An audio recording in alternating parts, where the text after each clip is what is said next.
Conor. Hello. Conor, he's only been in the setup for a couple of months, but he's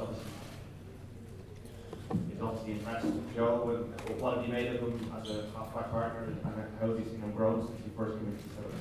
Yeah, he's quite a calm character, Jack, which is good to have outside you. And he's picked up, like anyone who comes into the setup, they're probably, the pressure to learn and step up is on them, and he's responded really well to that, and he's gotten to grips with the way we play and the kind of tactics and the phase calls and what's expected of him, and like I said, that kind of laid back nature has actually kind of aided him, I think, in coming into an environment like this and learning off the likes of Johnny and I know Joey's probably younger than him, but he's been around and in the setup for a while, so I'm excited to play with Jack. Like I said, he kind of takes it in his stride, and he's performed really well. I think any time he's been given a chance, whether it be in the Six Nations just gone or the summer series, and coming over here and coming on last weekend, he's done really well. So excited to take the field.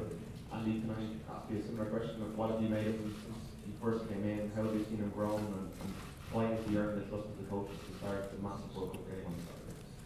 Because international rugby is a big pressured occasion for anyone, especially when you're coming into a side.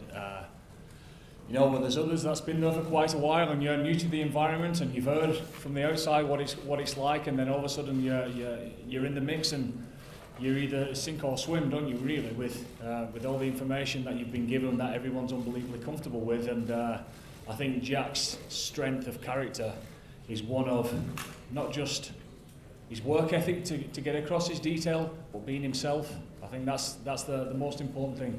You want to see guys, especially guys that are in important pivotal positions, to be able to retain all the information, but also see the game as it's unfolding, and he's comfortable in his own skin to be able to do that. Conor, for 2 weeks in a row now, Joe said you always get trained Tuesday. You want to play rugby for the team and work. What kind of message does that send to the lads that you can't get together? Train on Tuesday. You can't get Train on Tuesday, is the easiest way to get around that. The World Cup or our campaigns like this are quite tough on the body, and to be available for selection, it's going to be grueling at times. People are going to have to step up, potentially out of position at times. So it's just one of those things. You want to be fit, you want to be available for selection, you want to get a run of games, and like I said, the best thing to do is train on Tuesday. It's a demand that you're placing on the players, not as a positive thing. It's a demand you're placing on these guys that they want to play. 100%, because we've always been a team that prides ourselves in our preparation. We want to get into that as early as we possibly can, especially on short turnarounds. And not just that, we've always said from day one that it's a 31-man squad, and we trust everyone within that squad. And we don't just trust them; we expect them to perform at this level as well. And a competition for places is going to be a strength for us going forward in this competition. Conor, how are you feeling? I guess more mentally than anything else. Your feelings mentally after last weekend and that performance, was it a sense of relief that you beat back to a very high level of performance? It was a good, decent performance from us. An awful long build up to that game. Whenever the fixtures came out and the build up to the World Cup, it was always Scotland, and that was our first game. That's what we focused on, and probably a few more match nerves than you'd be used to because of such a long build up, such a hype and everything like that. So for us to go out and perform pretty well in a lot of areas was really satisfying for us as a squad, and personally just to get up and running and get into the game and have a good few contacts and quite a lot of involvement was nice. Andy, what sort of stress test did Japan pose? Is this a pretty good game together in the tournament to test out what you're doing? Yeah, I think I said the same last week about the challenge of the opposition being one that is going to throw the kitchen sink at us. Really, we know that they love to play with ball in hand. We know that they want to keep the ball off the floor. They want to play a wide game at times, but at the same time they've got the power in the middle of the field with an offloading game. They want to, as I say, put the ball off the floor. They want to release the ball on the floor and get up and go again as well. So not only are they trying to stress us out wide, but they're trying to stress us through the middle. We're fully aware of that, and like I said last week about Scotland, about taking a few risks, Japan like to do that as well, and it's a very good test of our defence this weekend. One of the particular qualities you see in the game of Chris Farrell? The big fella, soft hands as you saw last week. I think he's a great player, and I've been really enjoyed playing with him since he's been with Munster. And you know, for such a big fella, you know, he can move quick. He has that subtlety with his hands that you saw at the weekend, and just a presence in defence as well. He's really good at communicating, and that leaves you no doubt as to what to do. So you know, it's a selection headache in centre, I presume. And, you know, Chris has been waiting to get his chance. He's had a few chances and impressed anytime he's gotten a run out. So yeah, incredible athlete, and a great fella to have alongside you. That sums it up for you. Hey. Andy, the Japan players were saying during the week that out wide might be an area where they look to target Ireland. Over the past couple of months, how much work have you done on that particular area? Oh, not much. Yeah, obviously we've done plenty. We see out the way that Japan want to play. As I said to you before, they like numbers on feet, and they like using everyone within the squad to be able to handle the ball and get the ball to that wide space. As I said also before, that Scotland pose a similar threat, who like to play nice and wide and take a few risks with the ball in hand, and long balls, short balls, offloads, attacking, kicking game, etc. And it's something that we practiced hard on over the last month, and we saw some good rewards in that in the first half when it was dry against Scotland. Do we need to step up again? Yeah, I think we do. There's a lot of respect for the Japanese side within our squad, and the coaching staff as well. You know, we've seen Jamie's teams over time. How he likes to change things up, and I've absolutely no doubt that although we've been watching the last 10 games or so, they've got something up the sleeve that's going to be a little bit of a surprise. When he was at the Highlanders, I know that he used to change their plan week to week, so we're expecting something different from them. Andy, the Japanese players have been saying this week that they felt like the occasion got the better of them on Friday, just because they haven't really played in something as big as that, because no one has, have they? But and they were saying that they hope that it won't be, that they can handle that better this time round. If they do, but would you expect them to manage that now that they're settled into the tournament, and does that sort of, add to the challenge again as well?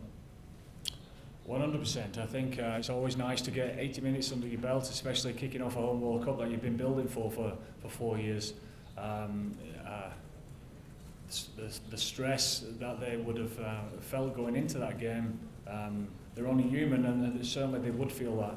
I suppose now they've got that under the belt, they'd be itching to get back out there with a longer turnaround than ourselves. I think their preparation is going to be one of, they want to put their best performance out there. They probably don't want to die wondering. They think this is a huge occasion for them, and we're fully aware of their mentality and what this game means to them, and we've got to act accordingly to that. Conor, it should be an incredible atmosphere on Saturday. Obviously, playing host nation. You would have played in intimidating environments before throughout your career. How do you prepare for that, or can you prepare for it? Yeah, like Andy said with the Japanese last week, having that big atmosphere, that big occasion, it was pretty similar for us last week. With, like I said, with such a big build up to that Scotland game, and then the World Cup stage is a lot different to what you've been used to. So pretty similar to the Japanese. I think we've had a week or a game like that under our belts with that exposure to the crowds, and I think it'll definitely go up a level. There's going to be more Irish fans out here. It's a home game, obviously, for the Japanese. They're going to create an awful lot of noise. So I think both sides need to be ready for the atmosphere, the occasion to go up a notch again. And it's probably one you get excited about more than nervous. It's a great stage to be on, and like Andy said, we've great respect for the Japanese, especially the lads who came and toured here 2 years ago. It's going to be really tough out there. They play at a frantic pace if you let them, and it could be a long day if you're not on top of things. Conor, with it being against the host nation, with the build-up, do you allow yourself to appreciate the unique atmosphere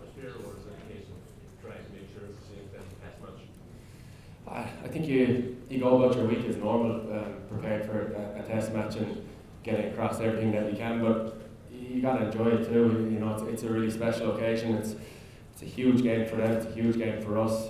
It's going to be a special atmosphere. So, you know, these opportunities or these atmospheres and occasions don't come around that often.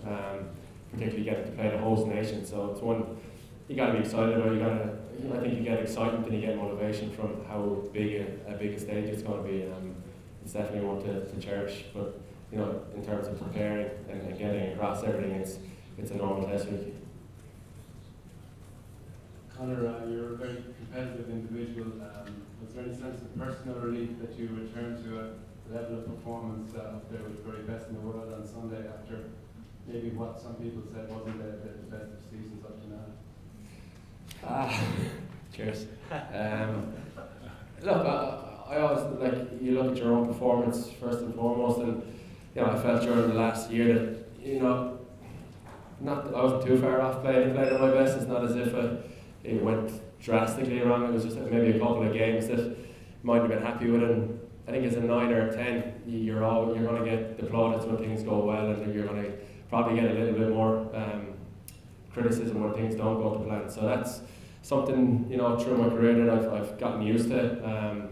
At times probably struggled with it, but you know, I'm aware of the way things work, and you know, for me, I just focused on trying to get better and try and play as well as I know I can, week on week, and you know, I didn't pay too much attention to that. I know, you know, you have people asking you, are you okay, and how's your form and things, but for me it was, you know, I'd seen that before, and I think I know how to deal with it. And, yeah, I think last week was a nice way to kick off the World Cup, and like I said, this weekend is going to be a big occasion, and hopefully we can put in a performance to match it.